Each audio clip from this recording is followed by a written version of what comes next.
जैसे ही मैंने पीछे मुड़कर देखा तो वहां पर एक ऐसी खौफनाक वेलकम टू माय चैनल खौफ की आवाज़। अस्सलामुअलैकुम my YouTube family, welcome back to my channel खौफ की आवाज़। अगर आप मेरे चैनल पर नए हैं तो मेरे चैनल को सब्सक्राइब कर दें और साथ ही साथ नोटिफिकेशन बेल के बटन को भी दबा दें ताकि आने वाली हर नई खौफनाक कहानी की वीडियो आप लोगों तक पहुंच सके। उम्मीद है दोस्तों कि आप सब लोग खैरियत से होंगे और अपने अपने घरों में खुशआबाद होंगे। अल्लाह पाक हम सब को शैतानी मखलूक़ात के शर से महफूज रखें, आमीन सुम आमीन। दोस्तों, हमारी ज़िंदगियों में बहुत सारे वाक़यात पेश आते हैं जिनको हम वक्त के साथ साथ भूल भी जाते हैं और वो वाक़यात हमारी यादों की नगरी से कहीं गायब से हो जाते हैं। मगर कुछ वाक़यात ऐसे भी होते हैं जिनको भुलाना हमारे बस में नहीं होता। वो हमारी यादों में घर बना लेते हैं और उनको भुला पाना आसान नहीं होता। ऐसा ही एक वाक़या हमें भेजा है इब्राहिम ने। अपनी कहानी में वो बताते हैं कि ये वाक़या मेरे अब्बू के साथ पेश आया था जब वो छोटे थे। आगे से मैं आपको अपने अब्बू की ज़बानी ही ये वाक़या बताता हूँ। मेरा नाम चौधरी सदाकत अली है। ये बात 1975 या उससे भी पहले की है, मुझे अब ठीक से याद नहीं है। उस वक्त हम सब गांव में रहा करते थे। हमारे गांव का नाम चक भलकट शाह था। वो ज़माना बहुत ही अच्छा था। सादे लोग, एक दूसरे के लिए दिल में मोहब्बत, हर तरह की नफसा नफसी से पाक। हमारे गांव में सब लोगों में बहुत प्यार था। सब एक दूसरे को अपनी फैमिली ही समझते थे। हमारा गांव था तो छोटा, मगर दिल के हिसाब से सब वहाँ बहुत अमीर थे। हमारे गांव के बीचों बीच एक बहुत ही पुराना कुआं था जिसका पानी बहुत ही मीठा और फरहत बख्श था। सब गांव वाले उससे पानी पी के अपनी प्यास बुझाया करते थे। उसी कुएं के पास एक बहुत बड़ा दरख्त था जिसने अपने साइज से उस कुएं को कवर किया हुआ था। ऐसा लगता था जैसे उस दरख्त ने उस कुएं को अपनी गोद में समो लिया है। गांव में और भी बहुत सारे कुएं मौजूद थे, मगर उस कुएं का पानी बहुत ही मीठा और ठंडा रहता था। भड़कती धूप में भी उस दरख्त की वजह से वहाँ का पानी ठंडा रहता था। उस दरख्त के नीचे दिन में सब लोग ने अपनी अपनी चरपाइयाँ डाली होती थीं और बड़े बुजुर्ग बातों में मशगूल होते थे। पास ही गांव के सब बच्चे खेल रहे होते थे। नेज़ ये कि दिन के वक्त भी वहाँ खूब रौनक मेला लगता था। गांव की औरतें सारा दिन कुएं से पानी भरती ही रहती थीं। उस कुएं के पास ही एक चमड़े का मशकीज़ा भी रखा हुआ था ताकि हर कोई आराम से उससे कुएं से पानी निकाल सके। अब वो कुआं कब बना था वो तो मुझे ठीक से याद नहीं, मगर ये जानता हूँ कि मैं उस वक्त 14 साल का था और वो कुआं मेरे पैदा होने से भी पहले से वहाँ मौजूद था। हमारा गांव खुशियों का गहवारा था, मगर हमें नहीं पता था कि ये खुशियाँ अचानक ख़त्म होने वाली थीं। दिन सुकून से गुजर रहे थे। जुलाई का महीना था, ये मुझे याद है। एक रात हमारे गांव में रहने वाले फजल बख्श चाचा, जो कि तांगा चलाया करते थे, अचानक चीखों पुकार करते हुए रात के वक्त गांव में आ गए। जाहिर है गांव में सब चीखों पुकार सुनकर बाहर आ गए। चाचा से पूछा गया कि क्या हुआ है, तो वो बोले कि मैं तांगा लेकर लारी अड्डे पर खड़ा था, मगर आज रात को 8 बजे वाली बस लेट हो गई थी और वो 8 बजे की बजाय 8:45 बजे आई।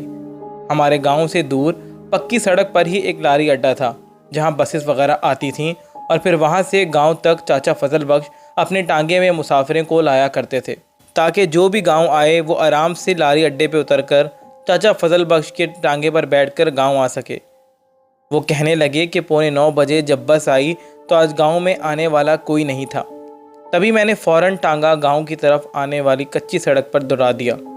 अभी मैं गांव के करीब ही था कि मुझे कुएं के अंदर से बहुत तेज़ आवाज़ आई, जैसे किसी ने मशकीज़ा अंदर फेंका हो पानी भरने के लिए।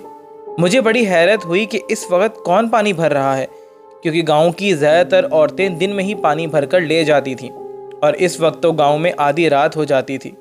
तभी मैं कुएं की तरफ गया, मगर वहाँ तो ना बंदा था ना बंदे की ज़ात।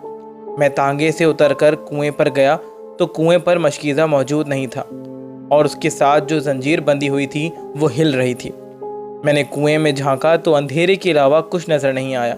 मैं अभी गौर से देख ही रहा था कि मुझे ऐसा महसूस हुआ कि जैसे किसी ने मुझे पीछे से धक्का देने की कोशिश की है। मैं घबरा गया। میں نے فوراً پیچھے دیکھا مگر وہاں خاموشی اور اندھیرے کے سوا کچھ نہیں تھا۔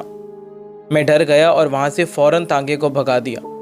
جب سب لوگوں نے یہ بات سنی تو سب گھبرا گئے، کیونکہ ظاہر ہے آج سے پہلے کسی نے بھی اس طرح کی کوئی بات نہیں کی تھی، اور فضل بخش چاچا بھی کوئی بچے نہیں تھے، اچھے خاصے بزرگ انسان تھے، سب ان کی بہت عزت کیا کرتے تھے۔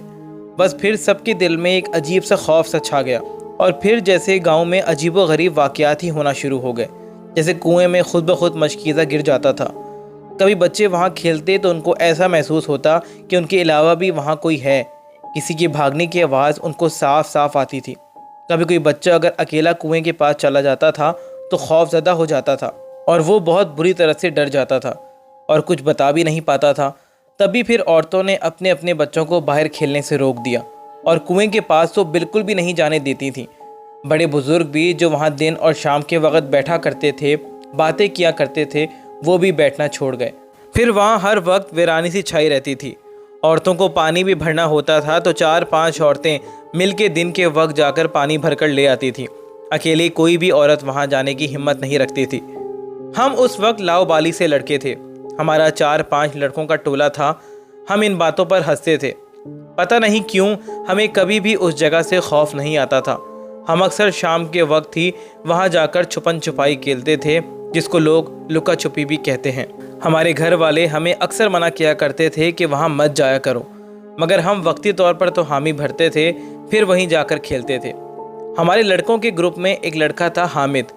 ہم جب بھی اس کنویں کے پاس مغرب کے وقت جا کر کھیلتے تھے اور کھیل ختم کر کر جب گھر کی طرف لوٹتے تھے تو وہ ہمیشہ کنویں کے ارد گرد چکر لگا کر کہتا تھا، کنویں دی ماسی میں اج بھی سکھا جا رہا۔ اس کا مطلب یہ تھا کہ کنویں والی بلا، میں آج بھی یہاں سے ایسے ہی جا رہا ہوں، تم نے مجھے کوئی نقصان نہیں پہنچایا اور نہ ہی تم پہنچا سکتی ہو۔ پہلے تو ہم اس کو منع کرتے تھے، مگر پھر آہستہ آہستہ ہم سب بھی اس کے ساتھ روزانہ کنویں کا چکر لگاتے اور یہی کہتے کہ کنویں دی ماسی میں اج بھی سکھا جا رہا۔ ہمیں یہ بھی کرنے میں مزہ آنے لگ گیا تھا، اور ہمارے ساتھ کچھ ہوتا بھی نہیں تھا، اور نہ ہی ہم نے کبھی کچھ ایسا ویسا دیکھا تھا۔ تبھی ہم خوب ہنستے تھے۔ ایک دن ماجد مجھے بلانے کے لیے گھر آ گیا کہ آج جلدی کھیلنے آ جاؤ۔ میں تیار ہو کے نکلنے لگا کہ امی سامنے آ گئیں اور مجھے غصہ کر کر کہنے لگیں کہ تو نہیں سنتا ہے، تم لوگ روزانہ وہاں پر جا کر کنویں کے پاس کھیلتے ہو، وہاں مت جانا بالکل بھی۔ آج صبح ہی ریحانہ کنویں پر پانی بھرنے گئی تھی کہ اس کو وہاں ایک عورت نظر آئی جو کنویں کے پاس اپنا منہ گھٹنوں میں چھپائے بیٹھی تھی۔ ریحانہ تو اتنا ڈر گئی کہ وہیں سے پیچھے بھاگ گئی، وہ تو آگے گئی ہی نہیں۔ میں نے امی کو کہا کہ حد ہو گئی اماں، ریحانہ خالہ کو کوئی بھی عورت نظر آ گئی مطلب وہاں کچھ ہے، آپ بھی کیا کہہ رہی ہیں؟ ریحانہ خالہ نے آگے جا کر اس عورت کو کیوں نہیں دیکھا؟ تو اماں چپ ہو گئی۔ میں نے کہا کہ اماں ایسا ویسا کچھ نہیں ہوتا ہے، تو اماں بولیں نہیں بیٹا، جن ہیں اس دنیا میں، ان کا بھی وجود ہے، تو زیادہ نہیں بول، بڑا آیا عقل مندوں والی باتیں کرنے والا، جس دن تیرے سامنے آئے گی نا تجھے سمجھ آ جائے گی۔ میں نے ہنستے ہوئے اماں کو کہا چلو میں اس سے مل کر بات کر لوں گا، اور یہ کہتے ہوئے میں گھر سے نکل گیا۔ اماں نے زور سے آواز دے کر کہا کہ پھر بول رہی ہوں، کنویں کے پاس مت جانا۔ ہم سب دوست وہاں کھیل رہے تھے۔ اس دن تو کھیلتے کھیلتے ہمیں اندازہ ہی نہیں ہوا کہ عشاء کا وقت ہو گیا تھا۔ مسجد کا اسپیکر خراب تھا، تبھی آج اذان کی آواز بھی نہیں آئی تھی، تو ہم اپنی ہی دھن میں کھیلتے رہے کہ اتنے میں ماجد کا بڑا بھائی زین ہمیں آ کر آواز دینے لگا کہ اوئے تم لوگوں کو نماز نہیں پڑھنی ہے، وقت دیکھو کیا ہو گیا ہے۔ ہمیں تو کھیل کے دوران اندازہ ہی نہیں رہا تھا کہ آج عشاء ہو گئی تھی۔ ہم سب مسجد کی طرف جانے لگے کہ حامد پھر سے اپنے معمول کے مطابق کنویں کی طرف بھاگا۔ میں نے اس کو کہا کہ آج رہنے دے حامد، نماز پڑھنے جانا ہے، تو وہ بولا کہ تم لوگ جاؤ میں بھی آ رہا ہوں، اور وہ چکر لگانے لگا، اور اس کی آوازیں ہمارے کانوں میں پڑ رہی تھیں کہ اچانک اس کی آواز بند ہو گئی۔ ہم دوست اپنی مستی میں ہی مگن تھے کہ پھر ہمیں کنویں میں کچھ بہت بھاری چیز گرنے کی آواز آئی۔ ہم سب دوست جب پلٹے تو حامد ہمیں نظر نہیں آیا۔ ہم سب ڈر گئے۔ ہم بھاگ کر کنویں کے پاس گئے تو کنویں کے پاس حامد گرا ہوا تھا، اور اس کی آنکھیں بند تھیں، رنگ بالکل پیلا پڑ چکا تھا، اور وہ اس قدر ٹھنڈا تھا کہ ہمیں لگا کہ وہ مر چکا ہے۔ ہم سب چیخنے لگ گئے کہ یہ کیا ہوا ہے حامد کو۔ اتنے میں ہی چاچا فضل بخش اپنا ٹانگا لے کر وہاں سے گزر رہے تھے کہ ہمیں دیکھ کر اونچی آواز میں بولے تم لوگ یہاں کیا کر رہے ہو؟ منع کیا تھا نا یہاں آنے سے۔ ہم نے ان کو بتایا کہ حامد مر گیا ہے چاچا، مدد کریں۔ चाचा फ़ौरन भाग कर आए कि क्या बकवास करते हो, और हामिद को चेक किया तो बोले कि इसकी सांसें चल रही हैं, जल्दी इसको उठाकर टांगे में डालो। हम सब ने मिलकर हामिद को उठाकर टांगे में डाला और हामिद के घर पहुँचे। हामिद के घर वाले उसकी हालत देखकर रोने लग गए। उसकी अम्मी तो बेहोश होते होते बची थीं। उसको बेड पर लिटाया और फिर हकीम साहब को बुलाया। उन्होंने आकर चेक किया तो कहा कि इसकी धड़कन बहुत आहिस्ता आहिस्ता चल रही है, इसको हुआ क्या है। तो फिर जाकर हम सब ने जो हुआ था वो सबको बताया।